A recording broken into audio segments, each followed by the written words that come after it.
سال سرور و سالار شهیدان آقا ابو عبدالله الحسین برادر امام حسن مجتبی، آقا قمر بنی هاشم مسلم عقیل، علی اکبر حسین، علی اصغر حسین، از زینب کبری، کاروان حسینی، بازم به خاتم انبیا محمد مصطفی صلواتی بلند ختم کنید. اللهم صل علی محمد و آل محمد. سلام علیکم. سلام علیکم و رحمت الله. بسم الله الرحمن الرحیم.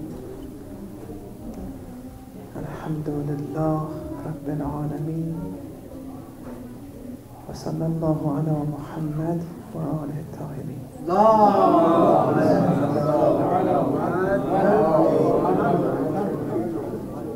ما من مولود الا یولد علی الفطره فابواه یهودانه و او ینصرانه او یمجسانه. هیچ مولودی نیست جز اینکه بر اساس فطرت به دنیا میاد و بعد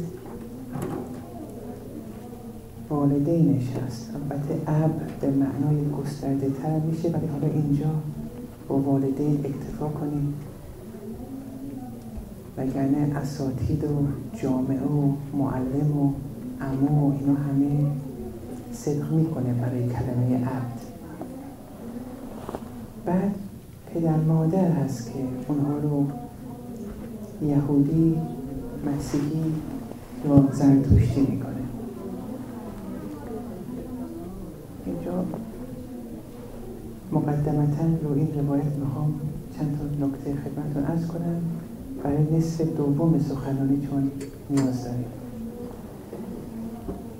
خب اینجا کلمه فطرت مقابل مسیحیت، یهودیت و مجوس قرار گرفته و همین میتونه دلالت داشته باشه که منظور از فطرت اسلامه. همه انبیا اسلام رو آوردن، دین دیگه وجود نداره. حضرت ابراهیم، حضرت موسی، حضرت عیسی همه دین اسلام رو آوردن و این اسلامی که هر پیامبر آورد بالاخره یک انحرافاتی وارد شده. اون اسلامی که منحرف شد حالا اسمای مختلف داره، یه موقع یهودی، مسیحیت، مجوس و ولی همه اسلام ناب رو آورده بودن. فطرت اینجا همون اسلامه. اسلام هم اصلش توحیده، یعنی عقاید و احکام و اخلاق و همه ابعاد اسلام از توحید نشأت میگیره. از این فطرت توحیدی مراد هست. این فطرت توحیدی که همه انبیا میارن یه موقع تو خود توحید صدمه دیده میشه از طرف قوم، میشن مسیحی مثلا. یه موقع از لوازم توحید صدمه دیده میشه مثلا یهودی یا زرتشتی و بالاخره یک انحرافاتی یا تو خود توحید یا تو لوازمش اتفاق میفته، دیگه از اسلام ناب خارج میشه. حالا درسته همه انبیا اسلام رو آوردن، ولی خب تجلی اسلام با هر پیغمبر یه تفاوتی هست. اسلامی که بعضی از پیامبران آوردن طبق نص قرآن بالاخره کاملتره از اسلامی که پیامبران دیگه آوردن. این تفاوت هم برمیگرده به تفاوت در خود پیامبر. هر پیامبر طبق معراجی که داشت، به اندازه معراجی که داشت، اون وحیش ارزش داره. و یکی از دلیل‌ها که اسلام آخرین دین است و پیامبر آخرین پیامبر هست چون معراجی که ایشون داشت بی نهایت بود، جا نداره برای عمق بیشتر. و لذا نتیجه اون معراج که قرآن هست اون هم دیگه جا نداره.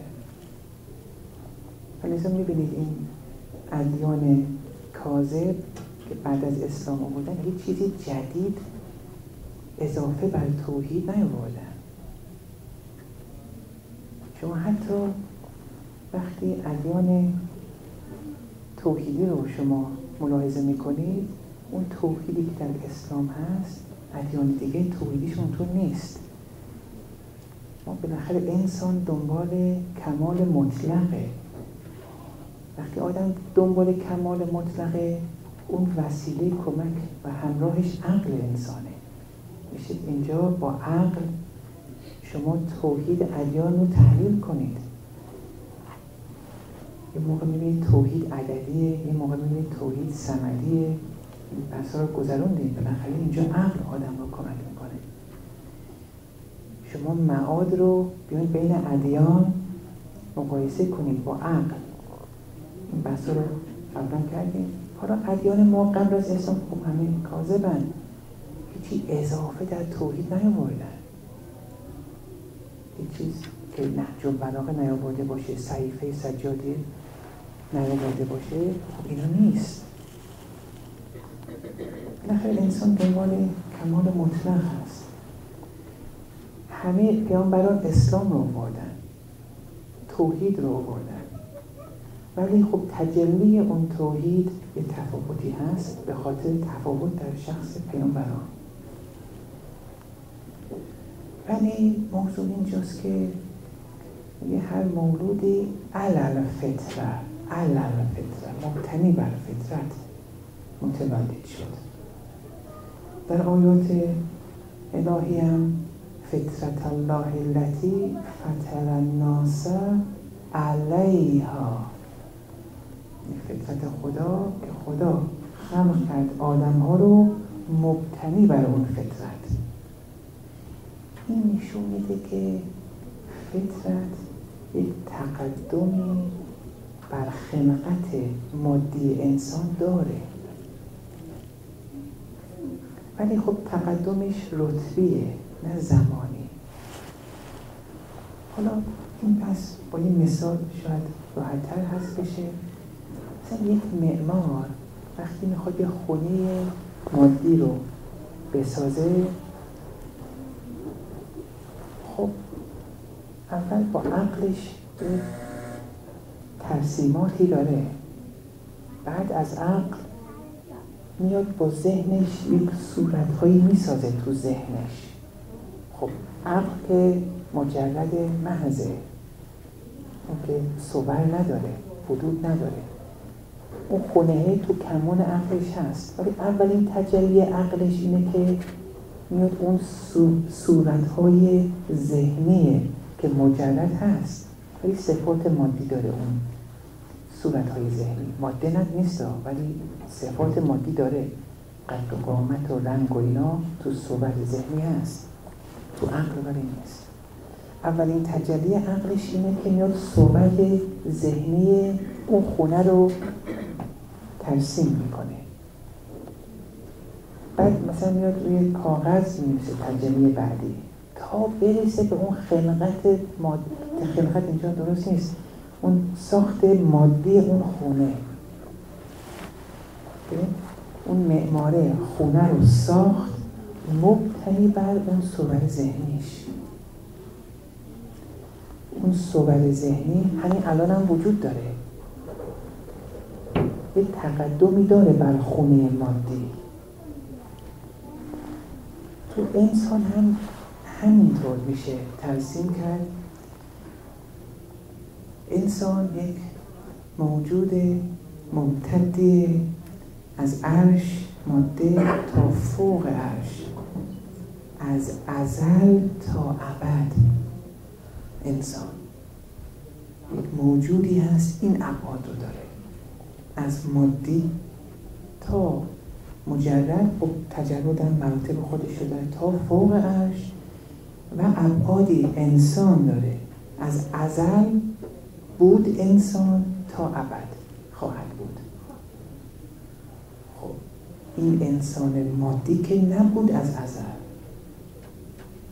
این روحی که ما الان داریم که نبود از ازل. اگر اینو قائل باشیم مواظب نشیم شاید تو دام تناسخ بیافتیم. ولی من بودم، ولی نه این ماده. من تو علم خدا بودم، اون عقل اون معمار. اون میومد تجلی کرد از علم خدا، بالاخره تجلی مرتبه بعد از مرتبه. از جمله اون مراتب این فطرت هست که انسان مادی خلقتش مبتنی بر اون فطرت که توحید نامه. خب این یک مطلب. بعد پدر مادر ها میان حالا این طرف رو یهودی میکنن، مسیحی میکنن و زرتشتی میکنن. خب این یه معنای ظاهری داره که خب واضح است، ولی یه معنای یکم عمیق‌تر شاید این باشه که اون مادر پدر مسلمون که اون فطرت توحیدی رو خوب پرورش ندادن، پدر مادر مسلمون بچه مسلمونشون رو با عناصر یهودی و مسیحی و زرتشتی پرورش میده. این هم احتمالی هست. بالاخره عقاید لایه‌های مختلفی داره، عمق‌های مختلفی داره. غلط اگر تلقین بشه آدم میتونه عناصری از مسیحیت، یهودیت، زرتشتی مسلمون هست، ولی وقتی محشور میشه اضافه بر مسلمون مسیحی هم محشور بشه به خاطر عقاید مسیحی که بعضی از تفسیرهای شفاعت عین مسیحی هست اگر مواظب نباشیم،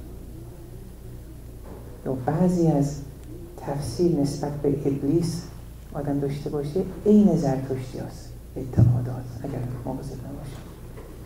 مثلا آدم زرتشتی محشور میشه تا اندازه، نه که کاملا، نه درجات. توحید اگر آدم مواظب نباشه توحید یهود و زرتشتی. حالا این سه تا چون اغلب این اعتقادات رو دارن، حالا روایت این سه تا رو بود، ولی هندو هم میتونه باشه، کافر هم میتونه باشه، تا اندازه مشرک هم میتونه باشه. اینا بالاخره سیستم های اعتقادی هستند. شما اگر عالم ذر رو اشتباه و بد تفسیر کنید عین تناسخ در میاد و شرک و کفر اینا همه هست. خب اینجا مقدمه بود و مقداری در این قبلا صحبت اشاراتی شد. حالا یه نفر از خودش میپرسه خب یک مسلمان که اسماً مسلمانه میتونه پس ذاتاً یهودی تا اندازه‌ای میتونه مسیحی باشه بالاخره تا اون همون اندازه‌ای که فطرتش منحرف شد. فطرت لا تبدیل لخلق الله، هیچ جا عوض نمیشه. اون فطرت ناب در همه هست، دست نخورده، ولی حجاب‌های ما اون رو محجوب میکنه. اگه محجوب بشه آدم گرایشات مسیحی پیدا میکنه، مثلا یهودی، زرتشتی، کفر، شرک و پس یه نفر مسلمون هست اسماً، ولی خب ذاتاً یک درصدی از ادیان دیگه رسوخ پیدا کرد. و یه نفر شاید مسیحی باشه، یهودی باشه، ولی عوامل ناب فطرتش هنوز محفوظ باشه. این هم میشه. این مثال قبلا گفتم، ولی مثلا روایات نسبت به آخر زمان خیلی از مسیحی ها پیروی حضرت میشن، یعنی بالاخره عوامل فطرت محفوظ مونده.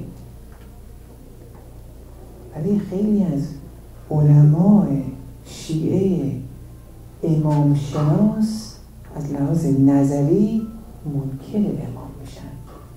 فطرت محجوب شد با گناه و شرک خفی و شناخت امامم مثل توحید امر فطریه. فطرت پاک میخواد برای شناسایی امام. چند تا قیل و قال کار رو درست نمیکنه، ولی مسیحی هم میتونه توحید اینطوری. خب پس حالا سوال اینه که من نوعی من از کجا بفهمم چقدر الان مسیحیم؟ خب اسلام مسلمونم، شرعا مسلمونم، ظاهرا مسیحیم مسلمونم، ولی خب از لحاظ معنوی از لحاظ فطری بالاخره این فطرت صدمه دیده، آیا دیده یا ندیده؟ و من از کجا بفهمم اگر عوامل و عناصر مسیحی یا یهودی الان در من رسوخ پیدا کرده؟ چون روایات زیاده میگه مثلا که این عمل رو نکنی، مثلا میتونستی انجام بدی، انجام ندادی مسیحی میمونی. مسلمان هستی یا حج رو میتونستی بری نرفتی، کوتاهی کردی، مردی، مسیحی میمونی یا یهودی میمونی. حج یک عملی هست که آدم به کنهش نرسه، به کنه اون تو فطرتی نمیرسه. یهودی روایت میگه مسیحی میمونی، یهودی میمیری. یه نفر حالا شد به حج ظاهری رو انجام بده، به کنهش نرسه، آدم معلوم نیست. من از کجا بفهمم؟ سوال اینه که من نوعی چقدر مسیحیت و یهودیت در من رسوخ پیدا کرده. میخوام بخیر خودم رو درست کنم، میخوام این سوال رو انشاءالله جواب بدیم امشب و این مقدمات برای این بود. تا اینجای حرف حقیق خب از بزرگان استفاده کردم و اینها رو گفتم، ولی از الان به بعد دلیلی که اینو میخوام بگم، نمیخوام هیچ انانیتی من چیز کنم، میخوام بگم که هیچی نترسه. مقداری ذوقی این حرف که میخوام بزنم تا آخر یکم ذوقی هست، ولی ذوق بی اساس نیست و اینطور نیست که بزرگان حالا اینطوری گفتن. و لذا خیلی خاطر جمع باشید، هیچی نترسه، با گوش باز بشنوید و آخرش هم رد کنید، هیچی ناراحت نشه.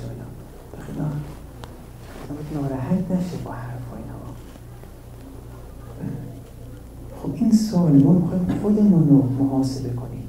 من چقدر الان یهودیم؟ من چقدر الان مسیحیم؟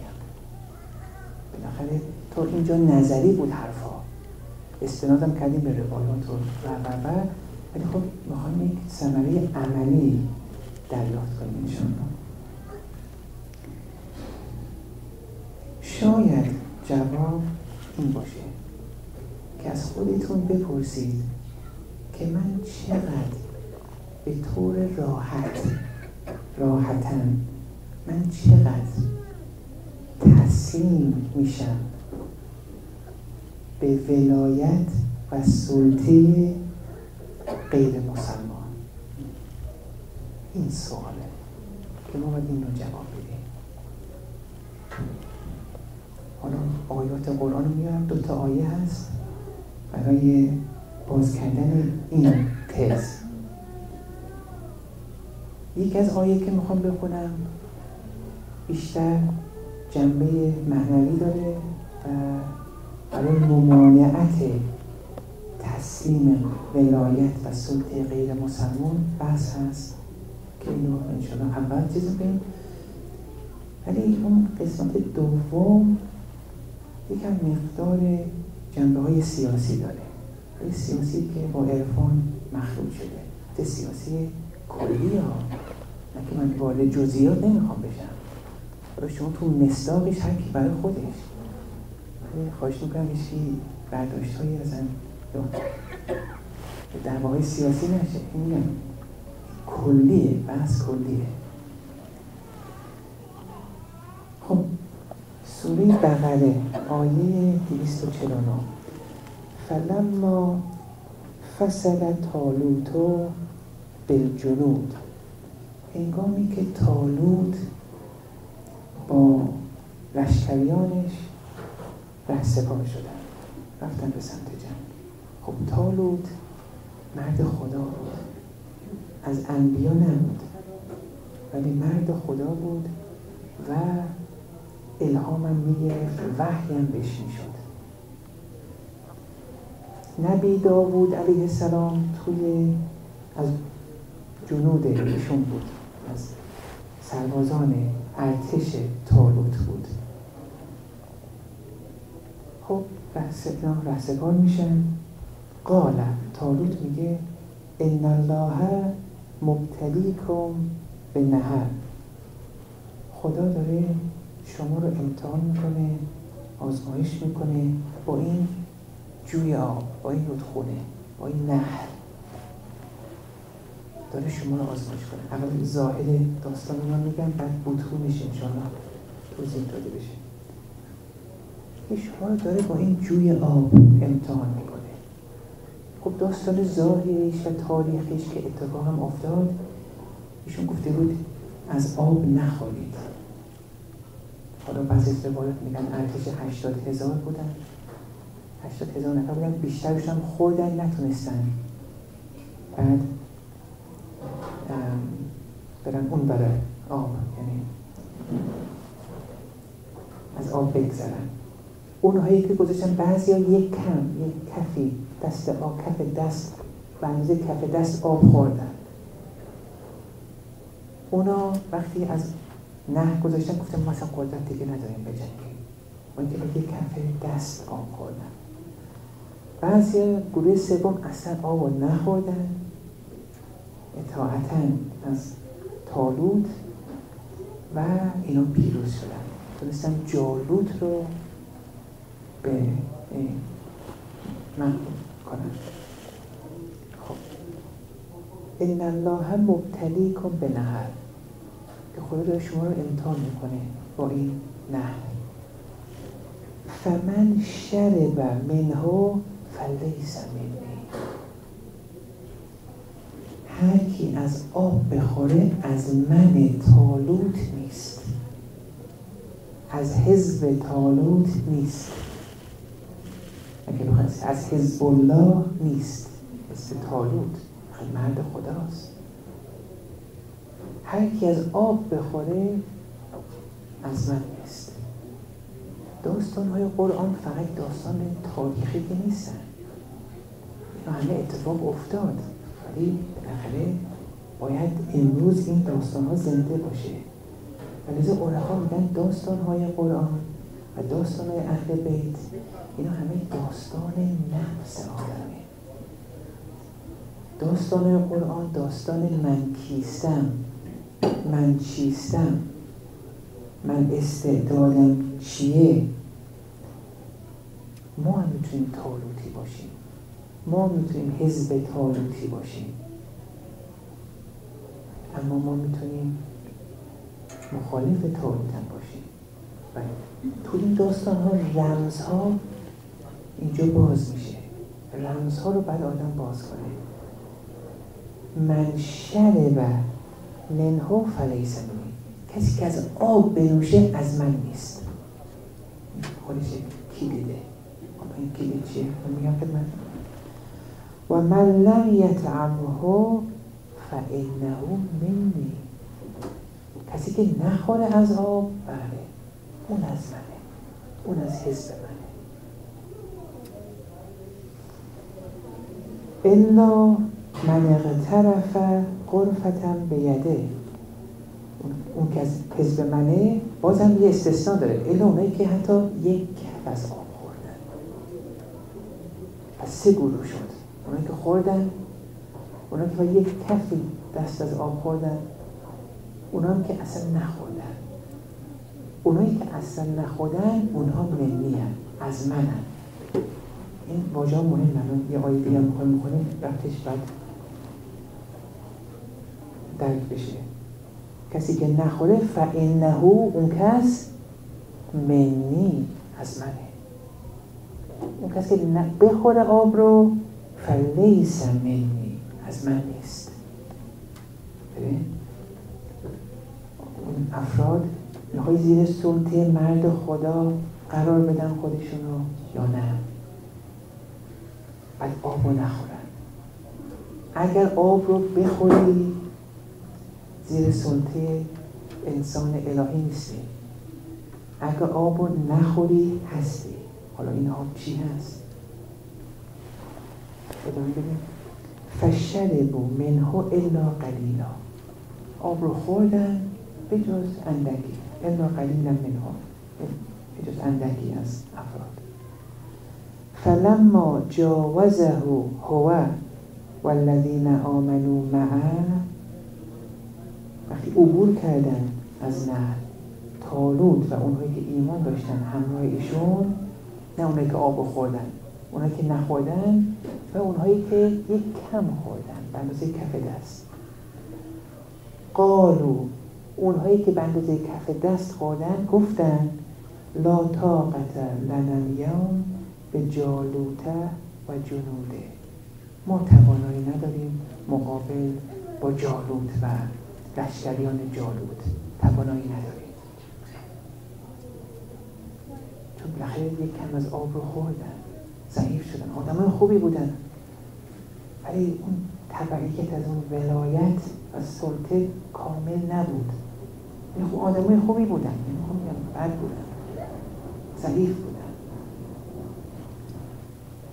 قال الذین یظنون انهم ملاقو الله، ولی اونهایی که نخوردن، که یقین داشتن که ملاقات میکنن خدا رو. کم من فئة قلیله غلبت فئة کثیره باذن الله.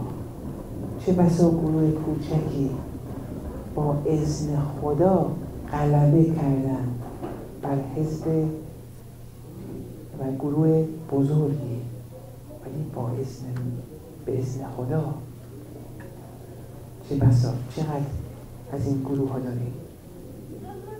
سرش بعدا میگه والله مع الصابرین، خدا همراه با صابرینه. اینا صابر بودن. صبر داشتن کلیده که به این مقامات آدم برسه. خب حالا باید دید این آب چیه؟ این لا طاقت لنا الیوم چیه؟ ما طاقت نداریم امروز بر علیه جالوت که اینو همه اتفاق افتاد در ظاهر. حالا بیا بطونش رو آدم تفسیر کنه برای ثمره امروزی برای من و شما. آب چیه؟ روایات نسبت به آب رو دنیا تفسیر میکنن. ان دنیا بحران فقط غرق فیها جیل کثیر.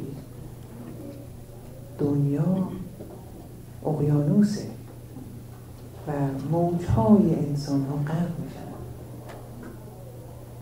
طالوت کلیدی که به اصحابش داد، ارتشش داد، آقا غرق دنیا نشوید، از دنیا نخورید، خودتو آلوده با دنیا نکنید. دنیا الزاماً خونه بزرگ، ماشین بزرگ نیست. یعنی چیزی رو غیر خدا نبینید. ماشین منهای خدا، خونه منهای خدا، مدرک منهای خدا، زن منهای خدا، شوهر منهای خدا. اینطور نباشه. اگر زن باشه به ما هو الله نگاه کن، شوهر به ما هو الله، خونه به ما هو الله، ماشین به ما هو الله، مدرک به ما هو الله، نه به ما هو مدرک. وقتی قرآن میگه کل شیء هالک الا وجهه، همه چیز هیچی هالکه، وجود نداره به جز وجه الله. یعنی چی وجود نداره؟ یعنی وقتی شما هر شیئی رو به ما هو اون شی ببینی هیچه، باید به ما هو الله ببینی. اگر به ما هو اون شی ببینی سرابه. و بخاطر همین قرآن دنیا رو به سراب تفسیر میکنه. همش توهمات و اوهام. وقتی میریسی اونجا میبینی هیچی نیست، هیچی نیست، هیچ آب اونجا نبود، همش ساختگی بود. دنیا اینطوری تفسیر شد تو قرآن، به شرط اینکه دنیا رو به ماهوت دنیا تو ببینی، همش سرابه، هیچ، همه عمر تو سراب و خیالات بود. از استادان یه بار تعریف کرد توی بازار گذرخان توی قم بود، ارتشا همه خط همه رجب ایستادن و گفت چه خبره، دنبال این سربازا رفت، دید خورد به مسجد آقای بهجت که نزدیک بازار هست. رفت تو مسجد، دید بله همه ارتشی اونجا هستن.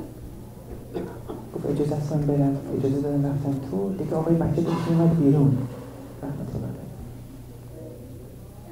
بعد ازش خواستن یک توصیه‌ای کنه، راهنما کنه، همه مثلا سرهنگ و مقامات خاص ارتش. استادم اونجا بود، دید این قضیه رو، گفت آقای با دستش رو بالا اینطوری کرد و گفت این همه خیالاته، همش خیالاته. این مدرک رو من اینم و این سرهنگم و من این مدرک رو دارم، من این ارتش و اینها، وقتی خدایی نمیبینی و همراه رنگ خدا نباشه و مستقل از خدا هستن، سرهنگی تو یا مدرک تو ببینی، این همش پوچه، همش. مثل مثال مغازه انسان لباس فروشی، بعضی گفتن شلوار میبینن، پیرهن میبینن، عارف میاد نخ فقط میبینه. پیرهن به ما هو نخ، شلوار به ما هو نخ، همش نخه اون شلوار، پیرهن همش نخه. یه نفر بیاد پیرهن رو به ما هو پیرهن ببینه، به ما هو نخ، اصلا نخ رو نبینه، اون تخیل دیگه، خارجیت نداره. اون پیرهن اگر نخ نباشه اصلا وجود نداره، خارجیت نداره، همش توهماته. و اون دنیا آدم بیدار میشه، میبینه همش توهمات، همه زندگیش تو توهمات بود.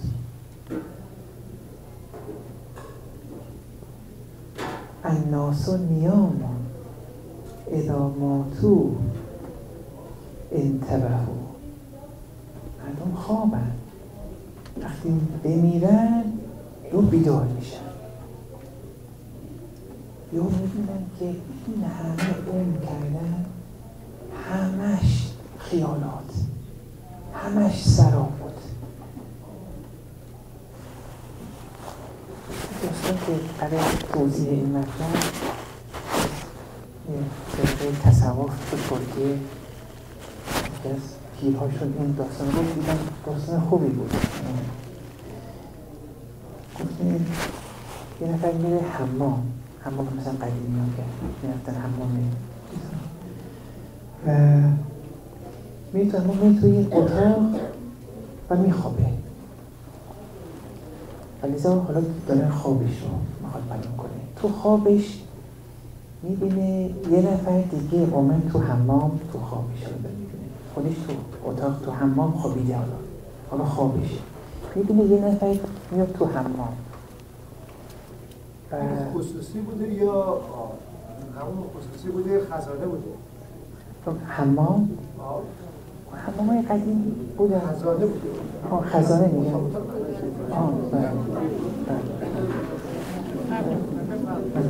خب حالا چه سوالی حالا خیلی ممنون. خلاصه این بدن خوابی، حالا خواب میبینه، تو خواب میبینی یه نفر وارد خزانه میشه، خزینه ببخشید، وارد خزینه میشه. اون شخص که وارد خزینه میشه قیافش عین خود اون شخص نائم و که داره خواب میبینه، عین خودشه. و اون میره کار انگار برای اون خزینه همه میرن مثلا اون طرف رو خیلی احترام میدن، قربان میکنن، 3 نفر دورش رو میگیرن، راهنماییش میکنن، هر چی میخواد بهش میدن. این میگه کیه؟ شخص کیه که اینقدر بهش احترام میده؟ من برم ببینم این کیه. میره اونجا اتاق رو یواشکی باز میکنه ببینه، چون قیافش این خودش بود، میبینه طرف مرده. وقتی میبینه مرده میگه عجب. وقتی احترام رو دیده بود گفت خب اون صحنه ها رو عوض کنیم، من تو لباس اون جسدش هم بگم لباس خودم بزن اون بزن مثلا لباس بزن به اون جسد، لباس خودم بزن اون جسد، لباس اونو برای خودم. پس نقشه رو عوض کرد. اونا اومدن فکر کردن ثروتمنده مرد. ببخشید اونا اومدن وقتی اونا اومدن دیدن که خب این ثروتمنده هست، ولی خب در اصل اون شخص اولی بود. کی مرد؟ فکر که همون که اول رفته بود و خوابید تو اون خزینه، فکر خب اون مرد. ولی ثروتمنده اونا هنوز گمانشون این هست که زنده است. خلاصه اون ثروتمنده هی بهش احترام میدن، ولی اون ثروتمنده اصلی که نیست، اون اولیه بود. احترام میدن و ماشینم منتظرش میشه، میبرن مثلا تو خونهش، میبینن چند تا ویلا داره، چند تا خانواده داره. یه نفر میاد یک رقم بزرگی پول میده، هی میاد این چه لذت هایی داره میبره. میبینه حالا این مدرک رو داشت، اون مقام رو داشت، این پول رو داشت، تا یه نفر محکم میزنه تو صورتش، میگه آقا بیدار شو، تا لنگه ظهر خواب بودی، الان باید تعطیل کنیم خزینه رو. این وقتی یه بیدار میشه میبینه اون مقام و پول و خانواده و اینا همش خیالات بود. خیلی از ما شاید اینطوری بشیم، اون چیزی که تو این دنیا ما کسب کردیم همش این حکم رو داره، این عجب، همش خیالات، چون هیچ وقت الهی زندگی نکردیم و خدا رو در نظر نداشتیم. خب حالا یه دنیا اینه، وقتی منهای خدا زندگی میکنیم، نه که مثلا خورشید دنیا باشه، ماه دنیا، خونه اینا که همه خوبه، این خلقت خداست، فی حد نفسی تو خوبه. اون دید تو نسبت به اینها درونه، دنیای درونه تو که داری میسازی، اون بالاخره از آب نخور، اگر از آب بخوری از من نیستی، غرق دنیا نشو، این دنیای مسموم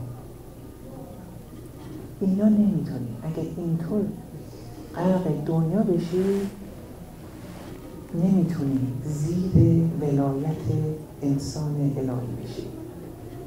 فلیس منی، از من نیست. ولی اگر غرق دنیا نباشی از من هستی. حتی یک کمم اگر غرق باشی نمیتونی با قوای جالوتیه، با قوای شیطانی درون نمیتونی، توانایی نداری، شاید منحرف بشی. پس کسی که کوشش کنه غرق دنیا نشه با این تفسیر دنیا، این شاید ممانعت کنه طرف رو که بره زیر سلطه غیر مسلمان، غیر مرد الهی. این آب دنیاست. خب این یه نکته. اما اون قسمت دیگه، سوره 5 آیه 51: یا ایها الذین آمنوا لا تتخذوا الیهود و النصارى اولیاء. ای شما که مؤمن هستید، یهود و نصارا رو ولی قرار نده. اولیا جمع ولیه. من تعجب میکنم بعضی ها این رو دوست ترجمه کردن، خیلی عجیبه. یعنی یهود و مسیحی رو دوست خودت قرار نده. این همه حضرت رسول محبت، عشق به یهودان، به مسیحیان، به مشرک، به کافر، این همه عشق ورزید. فقط اونهایی که جنگیدن به خاطر دین، یا اونهایی که افراد رو از وطنشون انداختن، اونجا ایشون مقابله کرد. اگر نه همیشه با زبان عشق حضرت حرف میزد. الحب اساسی، کار من مبتنی بر عشق، محبت. من با محبت شروع میکنم همه چی. اساس کار من محبته. عجیبه یا بگید اسلام به یا بگن که یهودی و نصارا رو دوست قرار ندارن. عجیبه. این اولیا جمع ولیه. میگه ای مؤمنی، یهود و نصارا رو ولی خودت اخذ نکن، قرار نده. بعضهم اولیاء و بعضی از این مسیحی و یهودا ولی بعضیشون هستن. و من یتولهم منکم، اونهایی بین شما که اونها رو ولی خودت قرار بدی، فانه منهم، اونا از اونا. ببین ربطش با آیه قبلی. گفت آبو بخوری از من نیستی، آبو نخوری از منی. اینجا تو این آیه اگر تسلیم ولایت اونها بشی، از اونها هستی. بعد آیه میگه ان الله لا یهدی القوم الظالمین، خدا قوم ظالم رو هدایت نمیکنه. اونی که انحرافاتی رو پیدا کنی، نه، اونا هدایت رو از دست دادن. خب پس اینجا میگم این حالا میگم ذوقی هست بیشتر، هیچ که مطلب اینجاست که چقدر ما به طور راحت تسلیم ولایت غیر مسلمان داره میشیم. مثلا شما مثلا تو آمریکا، این خیلی سوالیه، دین ما درک کنید. نمیگم زندگی کردن در آمریکا ولی نه، بسیار هم خوبه، امکانات خوبی هست. من از اون تیپ نیستم که هی بکوبم فرهنگ رو. حکومت بله، و این فرهنگ و مردم بسیار چیزای خوبی دارن، چیزای بدی دارن.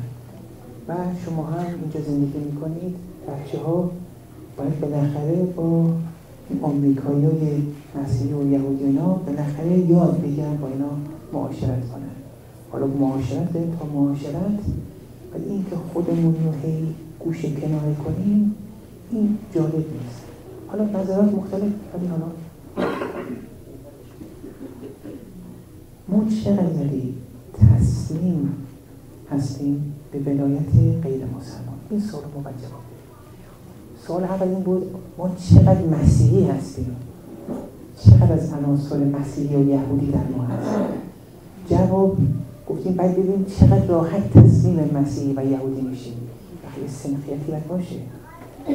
تو اون اندازه‌ای که ما یهودی و نصارا در اون هستیم، اون سنخیت قبول میکنیم تسلیم رو به طور راحت. یعنی چی؟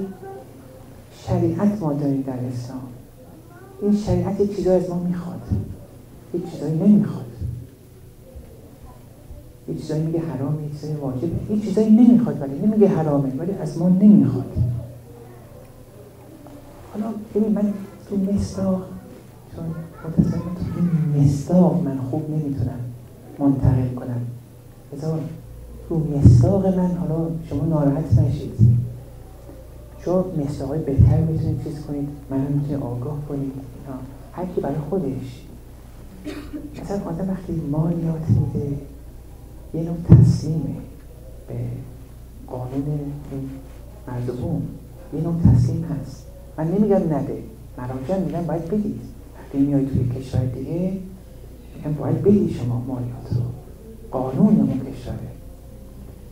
ولی از نظر عرفانی حالا یکم عمیق‌تر بگیم شاید اشکال نداره، اختلاف میگه و میتونی بدی، ولی راحت نباش در دادن، یه طوری جبرانش کن. حالا یه مثال دیگه هم میزن تو، یعنی چی؟ اگه دو تا مثال دیگه هم تو تسلیم بزنم بعدن، یا مثلا یک کشور، حالا نمیخوام قطعا حالا این کشور حتما آمریکا، هر کشور بگه شما نمیتونید درباره این موضوع حرف بزنید، خب شما تسلیم داری میکنید خودتون رو. اسلام میگه خوبه درباره اون چیز حرف بزنید اتفاقا، یا شما به خاطر قانون کشور حرف نمیزنید، کار حرام نمیکنید، ولی تسلیم شدید، یک طوری جبران کن. حالا مثال میزنم، یا مثلا اینطور نیست، بگن از 4 ساله باید بچه بره مدرسه و شما هم میفرستید، این یه نوع تسلیمه. راحت باش نباش، یک رو باید جبران کنی. حالا یک نوع از جبران، اینا برای بحث‌های مصداقیه ها، شما شاید مصداقی بهتر چیز کنید. یک چیزی که خودم چند روز پیش تو همین دوستان دیدم، توی ریچمند اونیو داشتم رد میشدم، 9294 ریچمند اونیو، یک بیلبورد بود، حالا به فارسی نمی‌دونم تابلو، اونجا نوشته بود، قطعا قانونی بود دیگه که باید با قانون آدم تابلو رو نصب کنه، نوشته بود 30 میلیارد دلار رو به اسرائیل بایستون، نگذار بره. خدا میگه اونا مسلمون هم نبودن، ایمیلش آدرسش اونجا بود، رفتن دیدن چند تا گروه ها هیچ گروه مسلمون نبودن، اینا چه بخشی از فطرتشون محفوظ کردن که اسلام مانند عمل کردن و مقابله ظلم تا اندازه‌ای بالاخره یک کاری هست، ارزشی داره. بالاخره اسرائیل حالا دشمن حربیه، ببین غیر مسلمون اینا دارن این کارا میکنن، مالیات بده، به اینام بده، به اینام کمک کن. حتی یکی دو تا گروه های مسلمان هم بینشون هست، یک مجمع بزرگه درباره فلسطین چه دفاع هایی اینا دارن میکنن، پول هایی چقدر دارن جمع میکنن، این پولی اینورم بده، این ارزش داره. راحت نباش در تسلیم از ولایت غیر مسلمان، راحت فقط میگم نباشه، مثلا تسلیم بی حد نفس مجبوری، ولی اینو جبران کن یک طوری، حالا هر طوری دلتون میخواد، من به اون نمیخوام، هیچ قضاوتی ندارم، این فقط مصداق من دارم میدم، کار ارزشمندیه و قانونی. من نمیخوام نفرت ایجاد کنم یا کسی یک نفرتی ایجاد بکنه به هیچ آدمی، ولی بالاخره ظلم رو باید جواب داد. سکوت مقابل ظلم آدم باید مواظب شه. چقدر راحتی. خب موضوع حالا اینجاست، پس ما اگر تسلیم نشیم به ولایت غیر مسلمان، تسلیم چه ولایتی بشیم؟ ببخشید من فضای بحث امروز میکنم اصلا ارفانی نامت بگم، ولی مرتبطه. ما باید تابع و تسلیم ولایت چی بشیم؟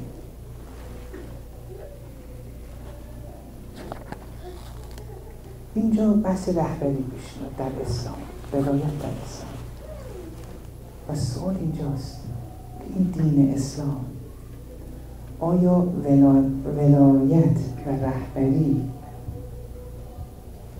تا آخر الزمان دارد یا یک مدتی زمان غیبت این بخش اسلام رو باید منسوخ و تعطیل کنیم؟ این بحثا همه الان کلی و نظریه ها. میگم خب سوال اول اینه که باید بالاخره تسلیم ولایت و رهبری یک مسلمان بشیم که اسلام شناس باشه، اصلح باشه، توانا باشه و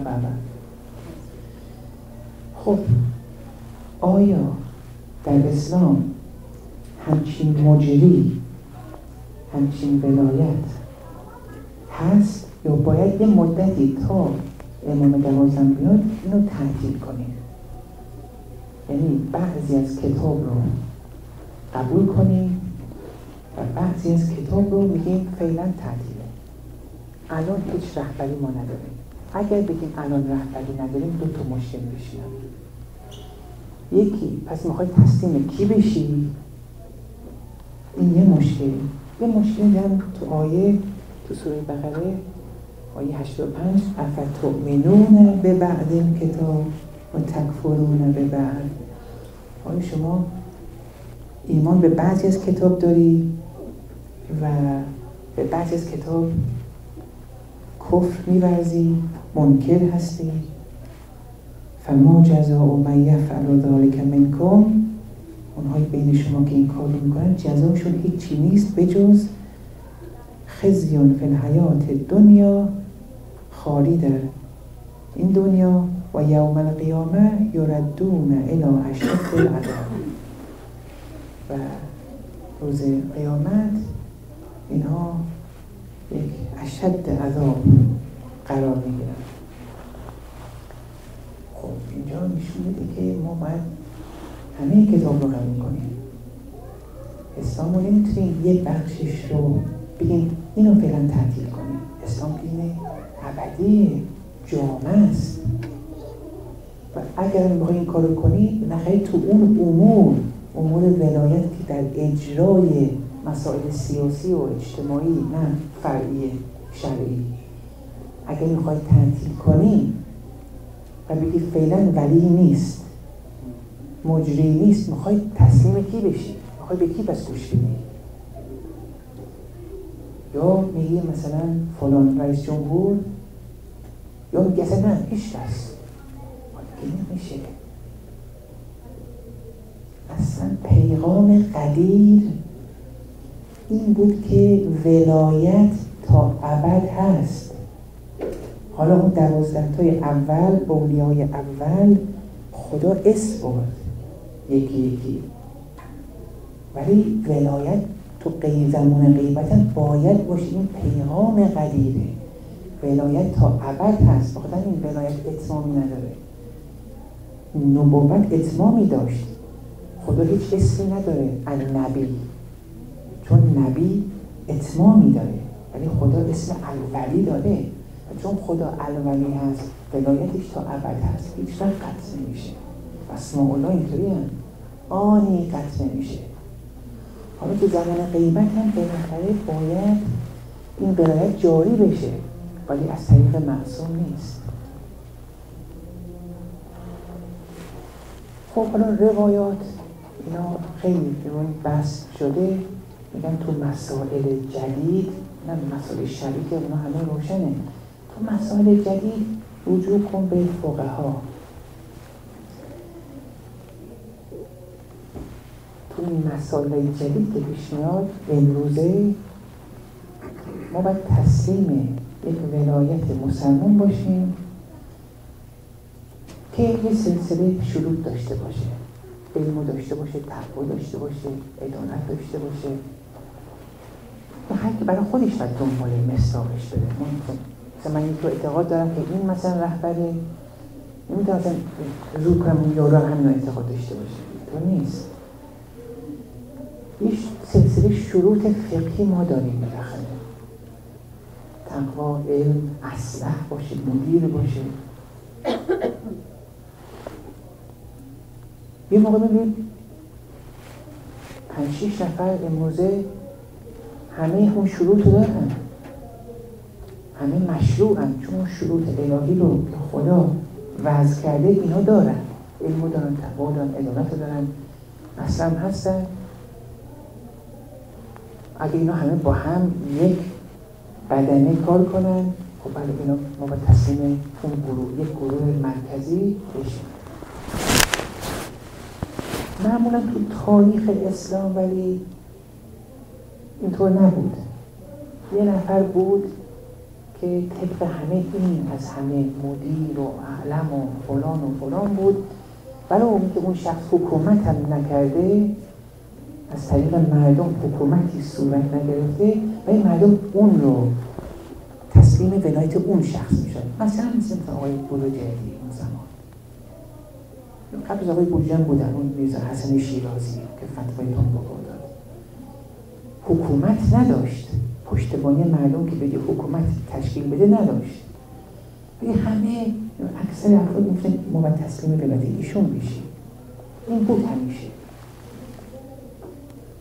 این ولی مهمه که هر کدوم ما بالاخره باید تسلیم ولایت مسلمان باشیم و باید پیدا کنیم. حتی امروز درسته معصوم نیست، ما بالاخره باید وظایفمون روشن بشه. تو مسائل سیاسی اجتماعی باید تسلیم اون شخص بشیم. حالا اون شخص کی هست؟ هر کی برای خودش با ملاک باید بره و پیدا کنه. اون اصلا بحث ما نیست. اما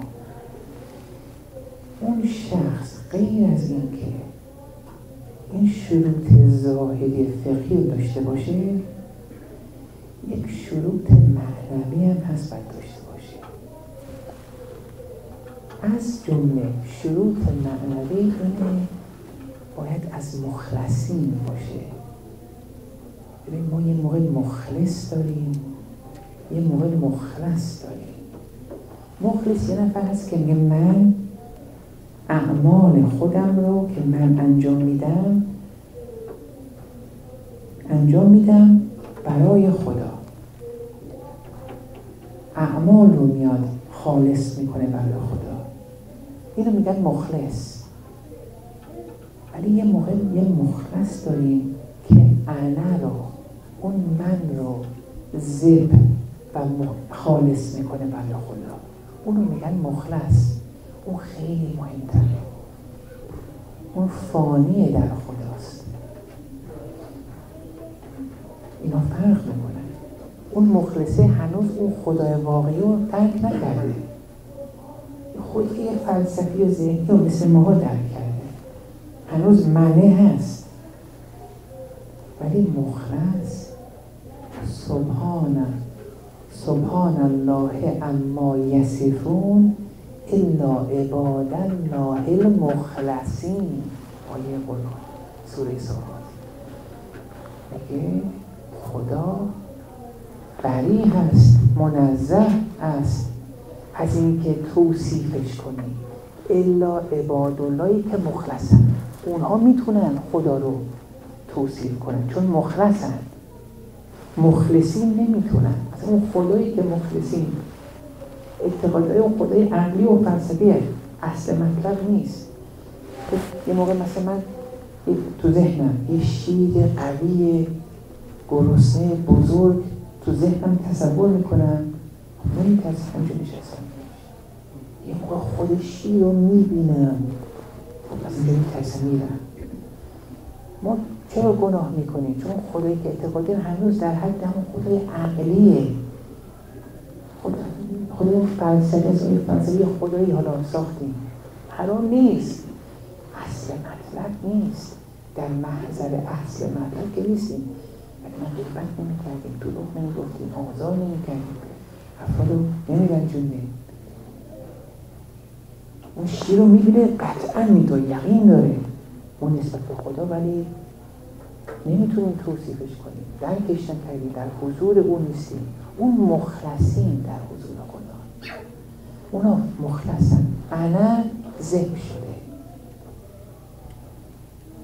این یه شرط مهمیه برای اون رهبر که میخوایم انتخاب کنیم. شرط مهمیه. چرا شرط مهمیه؟ این نکته است. این حالا عرفان و سیاست همیشه با هم میخوایم الان چه میگم در منظور بشن کاملرج نمیدونیم. خب چرا باید اون مخلص باشه؟ رهبری که میخوام کنم چرا این مهمه که این نوع اخلاص رو داشته باشه؟ جواب اینه که چون ابلیس دیگه سلطه نداره رو همچین شخص. من میدونم وقتم گذاشته، ولی دیگه چون آخر حیفه اینو الان ساقطش کنیم. ابلیس رو مخلصین سلطه‌ای نداره، ولی از ما رهبری میخوایم که مخلص باشه، که اصولی که به ما میده و ما میخوایم تسلیمش بشیم میدونیم منزه است از قوای ابلیسیه. چون ابلیس تو قرآن میگه وَلَأُغْوِيَنَّهُمْ أَجْمَعِينَ إِلَّا عِبَادَكَ مِنْهُمُ الْمُخْلَصِينَ. من قطعا همشون رو گمراه میکنم به جز عباداللهی که مخلصن. نمیتونه رهبر این صفت رو داشته باشه از مخلصین. حالا ببینید چرا ابلیس نمیتونه اقوای مخلصین کنه؟ یه ملاقاتی تو روایت هست بین ابلیس و نبی موسی علیه السلام. ابلیس به موسی علیه السلام میگه من توحیدم از تو قوی تره. موسی علیه السلام میگه چرا؟ میگه خدا به من گفت به آدم سجده کن، توجه به آدم کن، من نکردم، فقط خدا. ولی به تو گفت کوه رو ببین، تو کوه رو دیدی، لذا من توحیدم از تو قوی تره. این استدلالش بود. خب این استدلال ابلیس اینو داشته باشید. حالا این مثال بزنم که راحت‌تر هست بشه. فرض کنید پادشاهی دعوت کرد وزرا رو، همه رو دعوت کرد و یه برده هم دارن، هر پادشاهی یه برده‌ای بالاخره هست، کلفتی مثلا. اونها به وزرا میگه این کار رو بکن، اونا همه میکنن، دنبال خوشنودی و رضایت اون پادشاه هستن، هر چون پادشاه رو میکنن. پادشاه کلفتی نشسته پشتش به پادشاهه، نه ببخشید پشتش به پادشاه نیست، کلفتی که اون برده پادشاه میبینه کلفته یه طوری نشسته که میگه تو پشت تو به من بکن، اون برا نگاه کن. کلفته میگه نه، من اون بر میکنم، این ادب نیست. پادشاه میگم بکن. هرچی به اون وزرا گفت اون انجام دادن. این کلفته رسید گفت نه، من پشتمو به تو نمیکنم. به پادشاه این ادب نیست. پادشاه میزندش بزن، ولی نه، به تو این کار نمیکنم. کلفته اینجا احمقه. حماقت ابلیس هم اینطوره. این مثال رو توی زدم. حماقت ابلیس تو چی بود؟ جواب ایشون وحدت الوجود رو نداشت و آدم رو غیر خدا میدید. همونطور که موسی کوه رو غیر از خدا ندیده بود و مظهر خداست، آدم هم مظهر خداست، مظهر تمام صفات الهی. جدایی نیست بین حق و خلق. این وحدت الوجود رو نداشت، این نوع توحید رو نداشت. مخلصین فانی‌اند در خدا، اون وحدت حضور الهی رو دارن و چون دارن مخلصینن. ولی ابلیس چون مخلص نبود و این وحدت و این دید توحید رو نداشت، این نمیتونه سلطه کنه و حماقتش تو این بود. و ما باید تابع اون رهبر مخلص باشیم. اگر تابع رهبر مخلص نشیم انحرافات صورت میاد. حالا یه موقع اون رهبر مخلص هست، مرحوم میشه، یه نفر میاد جایگزار، مثلا من کلی دارم میگم، اون یکی که میاد جایگزینش میکنه یا باید مخلص باشه یا باید تابع نعل به نعل اصول اون مخلصه باشه. و اگر از اون اصول اون مخلص دوری کنه، نه، قبول نیست. این بحثه اینه که زیر سلطه ابلیس یا آدم صورت نگیره.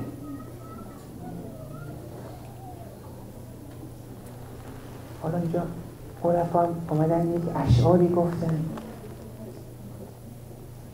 به شیعی از حضرتون اشعار متاسفانه که ضعیف اینا. حالا یکی بود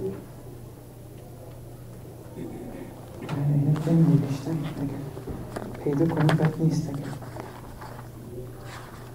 ببخشید این چون از حاجی سبزواری هم هست گفتم بعد ایشون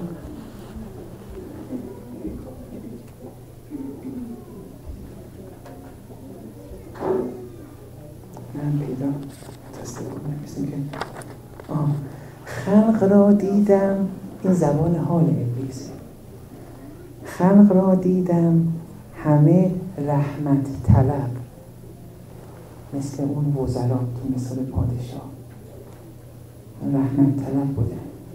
لعنتت برداشتم من از ادب، ولی حماقتش تو همین بود، اونم به خاطر اینکه وحدت اون وجود نداشت. ولی رهبری برای ما تسلیم بشی از مخلصین باشی. حالا تا اینجا با اجازه تمام میکنیم، یکم روش بکنیم انشاءالله فردا خیلی فصل و صلی الله علیه محمد.